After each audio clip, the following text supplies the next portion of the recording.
સ્વમિત્રણ જય સોમનાથ. ઓમ નમઃ શિવાય. પ્રિય મિત્રો, તમારો દિવસ શુભ રહે, મંગલમય રહે. શુભકામના. હું બિલીમરાથી જોગીભાઈ વ્યાસ આપ સૌનું આપણી જોગેશમાં પુનઃ હાર્દિક સ્વાગત કરું છું.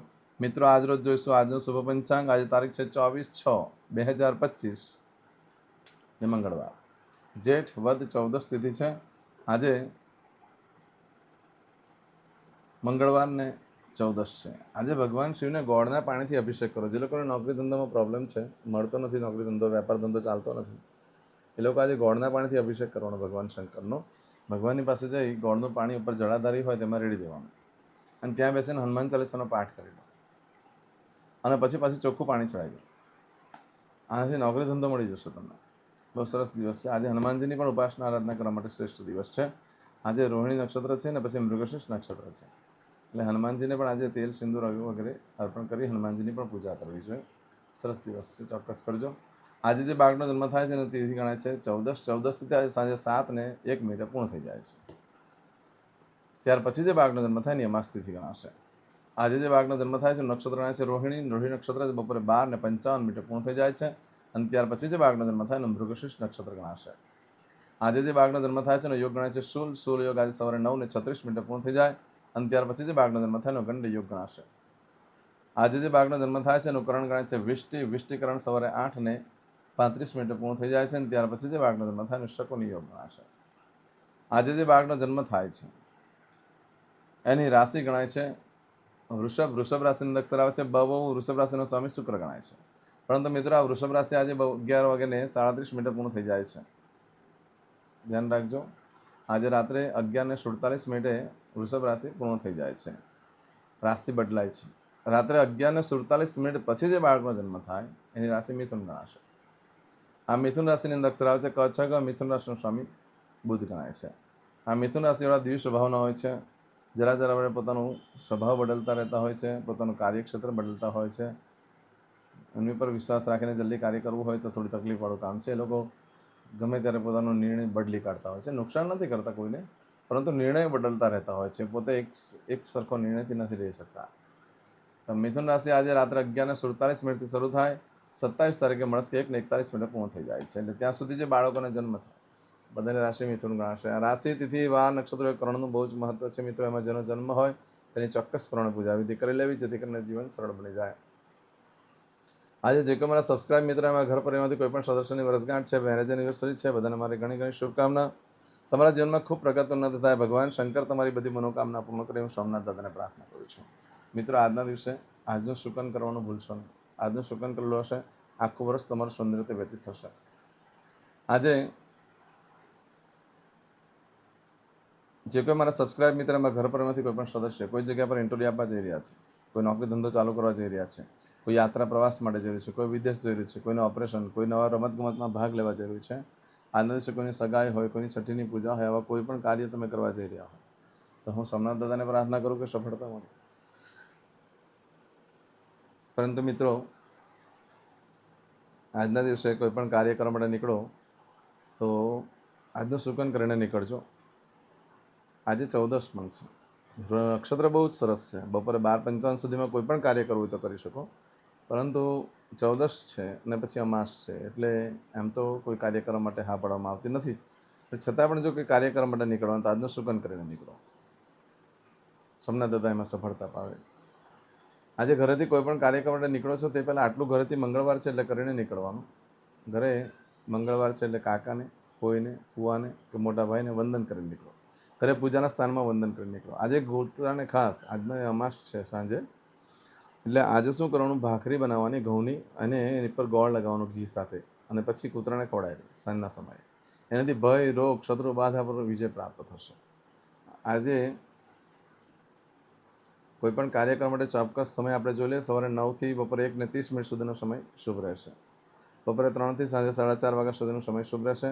સાંજે 7:30 થી રાત્રે 9 વાગ્યા સુધીનો સમય શુભ રહેશે. રાત્રે 10:30 થી આવતીકાલે મળસ્કે 3 વાગ્યા સુધીનો સમય શુભ રહેશે. આ સમયગાળા દરમિયાન તમે કોઈ પણ કાર્ય કરો છો તેમાં તમને દિવ્ય સફળતા પ્રાપ્ત થઈ શકે છે. પરંતુ મિત્રો, આજના દિવસે કોઈ પણ કાર્ય કરવા માટે યોગ્ય દિવસ નથી. 14 છે, છતાં 12:55 સુધી તમારે કોઈ કરવું હોય તો કાર્ય કરી શકો. નક્ષત્ર સારું છે માટે એમાં ખરીદી વેચાણ વગેરે કરી શકો છો, પણ અનિવાર્ય સંજોગો હોય તો જ કરશો, બાકી કરશો નહીં. આજે 14 છે. એટલા માટે કોઈ કાર્ય કરવા માટે યોગ્ય દિવસ નથી. આજે કરશો આજનો સંકલ્પ, ચમચીમાં પાણી લઈ લો. અદ્યતન માસના માસોત્તમ પરમ પવિત્ર જ્યેષ્ઠ માસે શુભે કૃષ્ણ પક્ષ ચતુર્દશીયાયામ અંતર્ગત અમાવસ્યાયામ ભૌમવાસરવિત્તાયામ. હવે દરેક જણા પોતાનું સાચું નામ બોલી દો. તમારું ગોત્ર ખબર હોય તો ગોત્ર બોલી દેવાનું.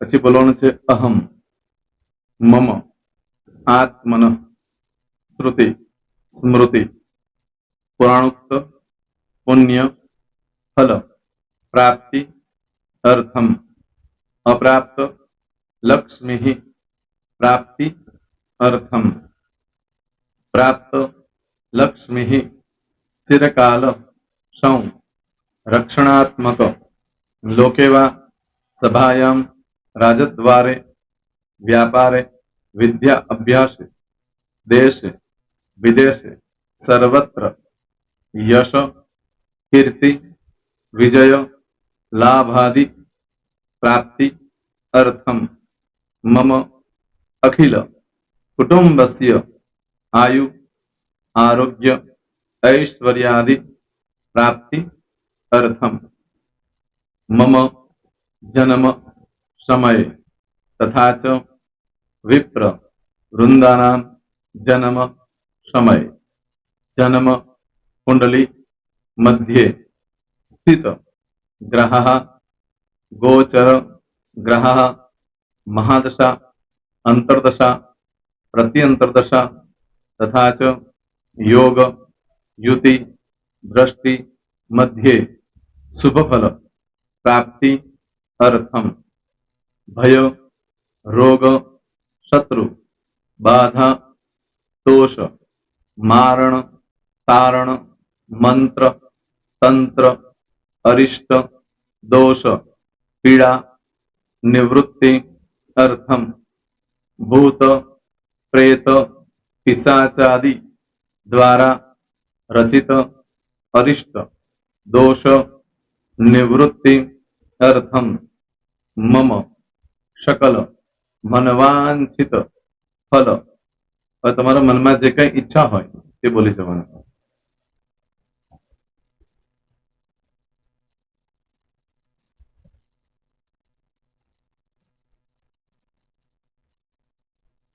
બોલવાનું અનુસાર્થ सकल मनवांछित फल प्राप्ति अर्थम. હવે જે બરકતની પૂજા વાળા છે એ લોકો તો આ બધું બોલવાનું જ હોય છે, એ લોકો માટે કોઈ સ્પેશિયલ નથી. પણ જે લોકોએ હવે જે કહું છું તે લોકોએ જ બોલવાનું. જેના લગ્ન થઈ ગયા હોય એ લોકોએ બોલવાનું છે. મમ દાંપત્ય જીવન મધ્યે સુખાકારી પ્રાપ્તિ અર્થમ પુત્ર પૌત્રાદિ સંતતિ પ્રાપ્તિ અર્થમ. આ સંતાન પ્રાપ્તિ વાળા માટે પણ આવી જાય છે એમાં. દીર્ઘ આયુ આરોગ્ય ઐશ્વર્યાદિ પ્રાપ્તિ અર્થમ. તથા ચ હવે જેના લગ્ન નથી થયા તે લોકોએ બોલવાનું. મમ જટટી વિવાહ યોગ પ્રાપ્તિ અર્થમ વિવાહ પશ્ચાત દાંપત્ય જીવન મધ્યે સુખાકારી પ્રાપ્તિ અર્થમ. હવે જે લોકોને સંતાન પ્રાપ્તિ નથી, જે લોકોને સંતાન પ્રાપ્તિ છે કરવી છે એ લોકોએ બોલવાનું. મમ દાંપત્ય જીવન મધ્યે સુખાકારી પ્રાપ્તિ અર્થમ તથા ચ દીર્ઘ આયુ આરોગ્ય ऐश्वर्यादि समन्वित संतति सुख प्राप्ति अर्थम. હવે જે અભ્યાસ કરી રહ્યા છો છોકરા વિદ્યાર્થીઓ છે તે લોકોએ બોલવાનું છે. મમ વિદ્યા અભ્યાસ મધ્યે ઉત્તરો ઉત્તર પ્રગતિ ઉન્નતિ સાનુકૂલતા પૂર્વક દિવ્ય સફળતા પ્રાપ્તિ અર્થમ. હવે જે લોકો વિદેશમાં જવા માંગતા હોય કે શીપમાં જવા માંગતા હોય, મતલબ ભારત દેશની બહાર જઈને ધંધો વેપાર કરવા માંગતા હોય એ લોકોએ, અથવા વિદેશ જવા માંગતા હોય કાયમ માટે, એ લોકોએ બોલવાનું છે. મમ જટટી વિદેશ ગમન યોગ પ્રાપ્તિ અર્થમ વિદેશ ગમન કાર્ય મધ્યે સાનુકૂલતા પૂર્વક દિવ્ય સફળતા પ્રાપ્તિ અર્થમ. આરોગ્ય વાળા બોલવાનું છે, જેને આરોગ્યની પૂજા આપેલી હોય એ લોકોએ. એમ તો દરેક જણા જ બોલવાનું છે. બોલો. મમ આયુ આરોગ્ય ઐશ્વર્યાદિ પ્રાપ્તિ અર્થમ.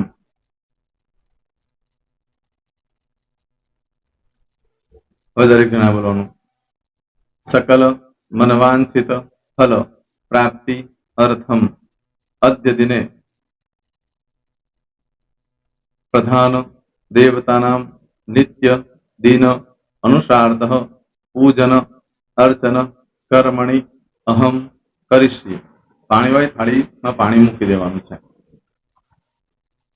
હવે તમારી બધી પૂજા જે મેં આપેલી છે એ પૂજા થઈ જાય, અથવા તો તમે રોજ પૂજા કરતા છો, મારી પાસેથી નથી લઈ ગયા, એ પૂજા થઈ જાય પછી ફરી પાછી ચમચીમાં પાણી લેવાનું. અહીંયા વિડીયોને સ્ટોપ કરી દેવાનું. પૂજા પતે એટલે પાછું આગળનું કરવાનું છે. અહીંયા વિડીયો સ્ટોપ કરી દેવાનો અને પૂજા પતે એટલે બોલવાનું છે. વિષ્ણવે વિષ્ણવે વિષ્ણવે નમો નમઃ. વિષ્ણુ સ્મરણા સર્વમ પરિપૂર્ણ અસ્તુ.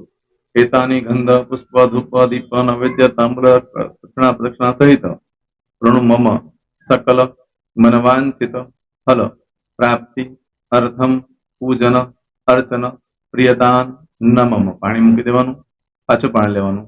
પૂજન અર્ચન બ્રહ્માર્પણમસ્તુ. નીચે જમીન પર પાણી મૂકો, એમાં આંગળી ઘસી કપાળમાં તિલક કરી દો. કપાળમાં જમીન પર પાણી મૂક્યું છે એમાં. ત્યાર પછી ભગવાનને કહેવાનું કે હે પ્રભુ, આજે પૂજા કરતા કઈ પણ પ્રકારની ભૂલચૂક થઈ ગઈ હોય તો અમને ક્ષમા કરજો. અમે તમારા બાળક છીએ.